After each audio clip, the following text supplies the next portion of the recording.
The Nightside Project. Finish the day happy with Ethan Millard and Alex Keary on KSL News Radio. This is the Nightside Project. Thank you so much for tuning in today. I'm Ethan Millard here with Alex Keary. We've got a great show lined up for you to help you finish your day happy. Hold on. I want to know how much Millennial Josh spent on his Millennial water bottle. How much do you think? How much is that? I'm going to say hand it over. I'm going to say over under. I'm going to say over under on that. That's a 27. Oh, whoa, okay, sorry. Throw it over here. You know what I think? Can I not throw it? I think he got it for free. It's a promotional item from something he went to. No, it's not. It's even worse because he got back from Hawaii semi-recently. Make your guess. You said $27. No. But see, I just saw this. Discover Your Natural Hawaii. So this is a tourist item on top of it. I'm going to say $34.99. Josh, what was it? $24.99. Your first guess was better. All right. You thought your way out of it. You bought a $25 water bottle. Listen, we've got a great show lined up for you today. We've got an awesome Zen headline. John on Twitter lined this up for us. Okay. Disneyland is a magical place, but some moments are better than others. So is it one of those videos of somebody dying on Space Mountain? I can't do another one of those. Yeah, we're known for our snuff videos here on the Nightside Project. Josh is like, if we've got one, we need to play it. He's like, all about the clicks, dude. No. Wait, hold on. Did you say somebody died on Space Mountain? Hold on, I'm already halfway through.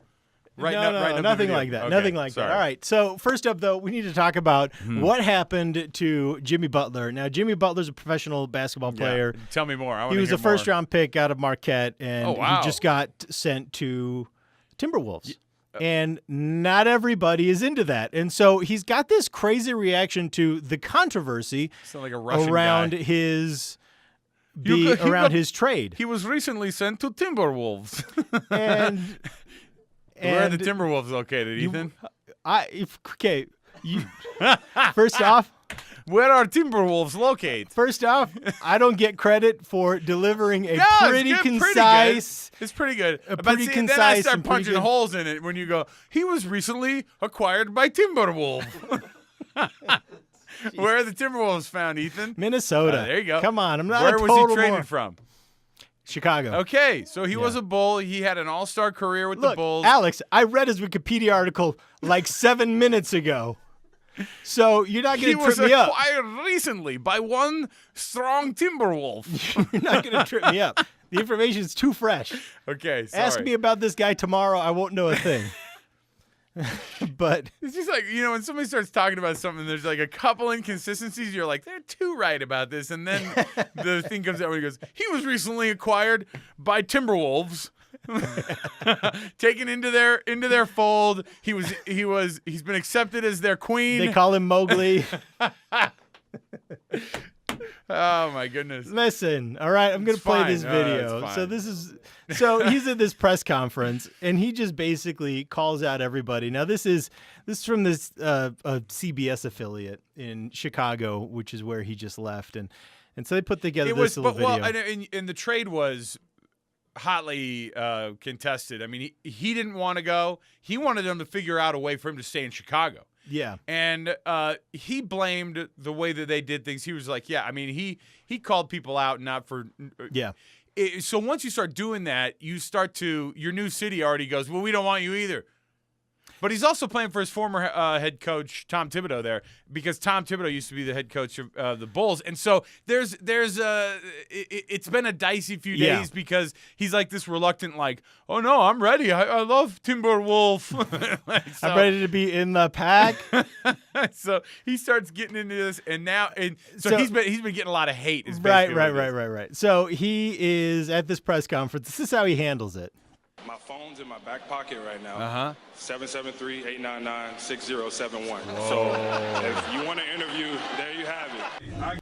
So he gives his cell phone number out to everybody. And, of course, you can imagine what happens next. This is a photo of him, obviously, on a private jet, and he's just answering FaceTime calls. And he picks him up, and he just says, hey, thanks for calling, but I got a lot of these to answer, so, good luck to you. I got 1,000 FaceTimes to answer, but I appreciate you calling. I'll see you soon. As you can see, he got the calls. Now here's the interesting spin. Look, and while he's on one, you see that he's not just hanging up on one. It's the screen.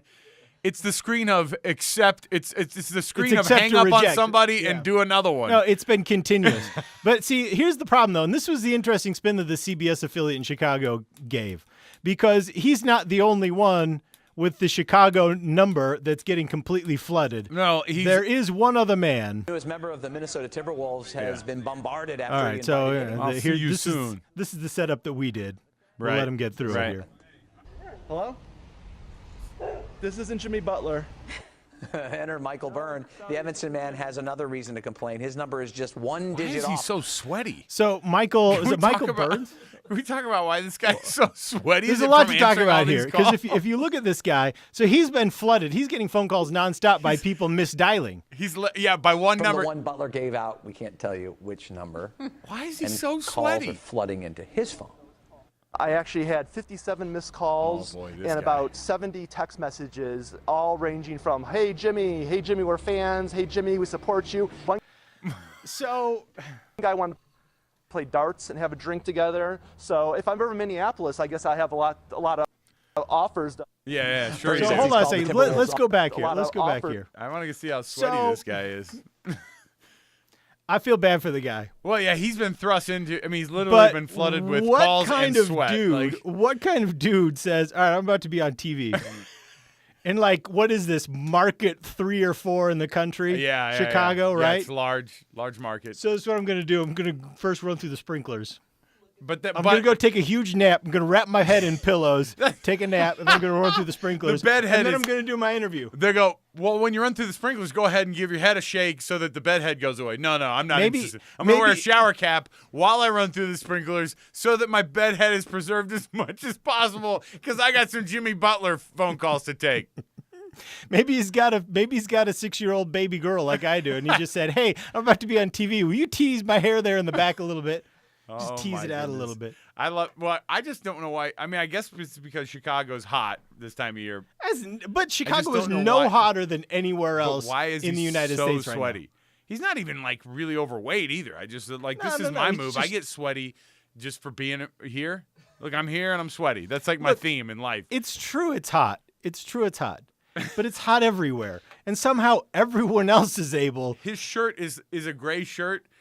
That is one of those shirts that if you get it wet, it turns a really dark shade of gray. The entire thing is basically dark. Look, is this like a salt line? Is this like a salt line? He's got sweat all the way down here. I'm highlighting with the cursor here. Morton Salt's gonna offer him a few extra dollars for that shirt.